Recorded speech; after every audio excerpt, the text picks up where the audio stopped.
foundation to the most important thing, which is what we're talking about here today, which is job growth and job capacity of the city of Chicago and its economic competitiveness. That is what I pledged to the voters of Illinois. As I said jokingly once, I think about 4 press conferences before, I do not remember my commercial on the board map. I remember what I said about making sure that our kids have a full day of school in a full year, and that I would not let the kids of Chicago play second when I had something to do about it. I remember my pledge to the people of the city of Chicago that we were going to bring a level of safety to our streets and make sure we put more officers on our streets, and a tougher curfew to get kids and guns and drugs off our streets. That is what I pledged.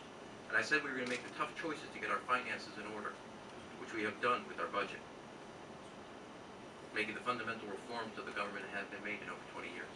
But most importantly, those 3 things added up to our ability for families to raise their kids and companies to relocate, like Silver Spring, like our company from Michigan, to relocate here and create jobs here because they see a city that's not scared of its future, but willing to face it, shape it, and develop it so we become the most competitive. I have absolute confidence in the city of Chicago. I have confidence that the aldermen will do their job. I know my job is to prepare Chicago for the 21st century so it's the most competitive place and the most friendly place to both have a business and raise a family. Mayor, we recently aired a story about City Treasurer, Stephanie Healy, use of police. We just left the Ann and Ron show, now we're into the Ron show part. Go ahead. Go ahead. You just last summer overhauled the use of police bodyguard details by electeds and issued a stern warning about how they should be used at the time. Yet we found Ms. Neely using hers to take her to the gym in the morning, run her kid to school, sit outside her house. What do you think about what we found, and should she be allowed to keep a police bodyguard, or are you looking at overhauling the system again? Well, let me remind you of just 2 facts. One, I did make reforms and changes to the safety for public officials.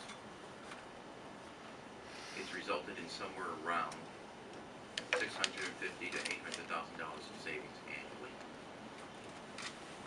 My detail, when I came in, was 24 people. We're down to 17 for myself and family.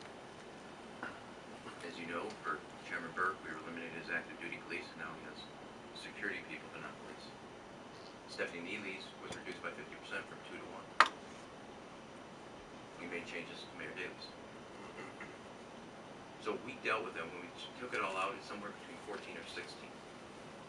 And we saw reductions in reports from of the security police officers detailed to public officials from around 14 people. 16 police officers were returned back to the street rather than cover, protecting quote-unquote public officials.